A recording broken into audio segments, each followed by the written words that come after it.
நாளைக்கான வீடியோ தாங்க வந்திருக்கு. வீடியோ வந்து சூப்பரா இருந்துச்சு அப்படின்னு தாங்க சொல்லணும். நம்ம மாறன் இருக்காங்கல்ல, மாறன், கார்த்தி அதிரடியா வந்து பிருந்தா வந்து காப்பாத்திட்டாங்க அப்படின்னு தாங்க சொல்லணும். இன்னொரு பக்கம் பார்த்துக்கிட்டோம்னா, நம்ம விஜய்க்கு வந்து பயங்கரமான ஆப்பு ஒண்ணு வைக்காங்க. அதெல்லாம் பார்க்குறப்போ சேனலை மட்டும் மறக்காம லைக் அண்ட் சப்ஸ்கிரைப் மட்டும் பண்ணிருங்க. ஃபர்ஸ்ட் எடுத்த உடனேயுமே வந்து மாறனுக்கு வந்து யோசனை ஆயிருது.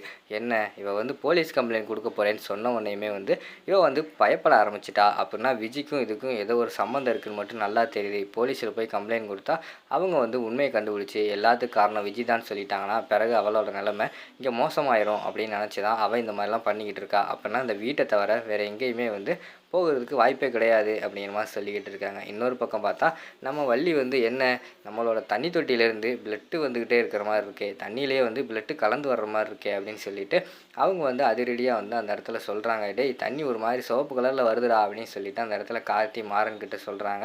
அங்கே பார்த்தா நம்ம இவங்க இருக்காங்கல்ல, பிருந்தா வந்து களைச்சே போயிட்டாங்க. என்னை காப்பாற்றுங்க காப்பாற்றுங்கன்னு சொல்லி அந்த தொட்டிக்குள்ளே இருந்து அவங்க வந்து ரொம்ப டயர்டாகி அப்படியே அந்த இடத்துல வந்து சாஞ்சிடுறாங்க. இவங்களுக்கு வந்து டவுட் வந்துடுது, தண்ணி டேங்க்லேருந்து யாரோ வந்து தூக்கி போட்டிருக்கணும் அப்படின்னு சொல்லிட்டு விறுவிறுன்னு போய் செக் பண்ணி பார்க்காங்க. பார்த்தா பிருந்தா வந்து அங்கே தான் வந்து அந்த மயங்கி போய் இருக்கிற மாதிரி காட்டுறாங்க. டே இங்கே தான்டா இருக்கா, வாங்கடா தூக்குங்கடா அப்படின்னு சொல்லிட்டு நம்ம மாறன் வந்து சொன்ன உடனேயும் உடனே குடும்பத்தில் உள்ள எல்லாருமே வந்து அந்த இடத்துல வந்து அவங்க வந்து காப்பாற்றுறாங்க.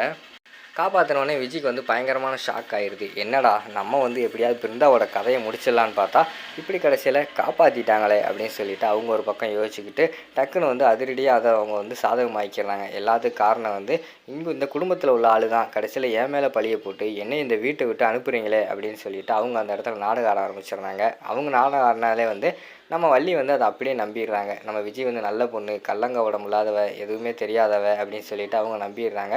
டேய் பார்த்தீங்களாடா, டேய் கார்த்தி நீ கூட சொன்னையே இவளை வீட்டை விட்டு வெளியில் போன்னு சொன்னையே, பார்த்தியா அவளுக்கும் இதுக்கு எந்த சம்மந்தமும் இல்லை, இவ எப்பட்றா அவளை கொண்டு போய் கையை காலை கட்டி தூக்கி கொண்டு போய் தொட்டிக்குள்ளெல்லாம் போட முடியும், இது வந்து வேறு யாரோ வந்து விஜயை மாட்டி விடுறதுக்காக தான் இப்படிலாம் பண்ணியிருக்காங்க அப்படிங்கிற மாதிரி சொல்லிகிட்டு இருக்காங்க. அதெல்லாம் யாருமே கிடையாது. இந்த வீட்டில் பிருந்தாவுக்கு வந்து அகைன்ஸ்டாக யாருமே கிடையாது. இந்த வீட்டில் பிருந்தா இருக்கிறதே பிடிக்காமல் இருக்கிறது ஒரே ஆள் இந்த விஜய் தான். இந்த விஜய் தான் இதெல்லாம் பண்ணியிருக்கா அப்படின்னு சொல்லிட்டு கார்த்தி வந்து சொல்கிறாங்க. டேய் சும்மா அவன் மேலே பழி போட்டுக்கிட்டு இருக்காரா, நானும் பார்த்துக்கிட்டு இருக்கேன், ஒன்றும் தெரியாது சின்ன பிள்ளை மேலே எப்போ பார்த்தாலும் பழி போட்டுக்கிட்டு இருக்கீங்க அப்படிங்கிற மாதிரி சொல்லிகிட்டு இருக்கிற மாதிரி காட்டுறாங்க. இவன் தான் வந்து சின்ன பிள்ளையா, இவ எல்லா வேலையும் பண்ணிடுவா, எப்படியோ ஏமாற்றி கல்யாணம் பண்ணிக்கிட்டு இப்போ என்னடானா நாடகம் ஆடிக்கிட்டு இருக்கா. பிருந்தா தானே அவளோட கல்யாணத்துக்கு தடையாக இருக்கிறவ, அவளை இந்த வீட்டை விட்டு அனுப்பிட்டா என் கூட வந்து சேர்ந்து வாழலாம்னு நினச்சி தான் பிருந்தாவோட கதையை முடிக்க பார்த்துருக்கா அப்படின்னு சொல்லிட்டு அவங்க வந்து சொல்லிகிட்டு இருக்காங்க. இங்கே பாரு அவன் மேலாம் பழி போடாத, ஆதாரம் இருக்கா, இல்லை இல்லை, ஏ விஜய் நீ வாமா வீட்டுக்குள்ளே அப்படிங்கிற மாதிரி சொல்கிறாங்க. அத்தை அவளை வீட்டுக்குள்ளே தான் கூட்டு வராதிங்க அப்படிங்கிற மாதிரி சொல்லிக்கிட்டு இருக்காங்க. ஏய் நீ சும்மாடுறா, அவன் மேலே வந்து தேவையெல்லாம் பழியை போட்டு வீட்டை விட்டு அனுப்பலான்னு பார்த்துக்கிட்டு இருக்கீங்களா, என்ன இருந்தாலும் வந்து அவள் தான் அவன் பொண்டாட்டி அப்படின்னு சொல்லிட்டு விஜயை வந்து வீட்டுக்குள்ளே கூட்டு போயிடுறாங்க. இங்கிட்டு பார்த்தா நம்ம பிருந்தா வீட்டை விட்டு வெளியே அனுப்புறதுக்காக எல்லா திட்டம் பண்ணிடுறாங்க. வள்ளி வந்து நீ வந்து இனிமேல் இந்த வீட்டுக்குள்ளேயே இருக்கக்கூடாது, ஒழுங்காக வந்து உங்கள் வீட்டுக்கு போயிடுமா, நான் வந்து உன்கிட்ட கெஞ்சி கேட்குறேன் தயவுசெய்து போ அப்படிங்கிற மாதிரி சொல்கிறாங்க. ஆனால் நம்ம பிருந்தா இருக்காங்களே அவங்க வந்து கிளம்புற மாதிரி தெரியலை.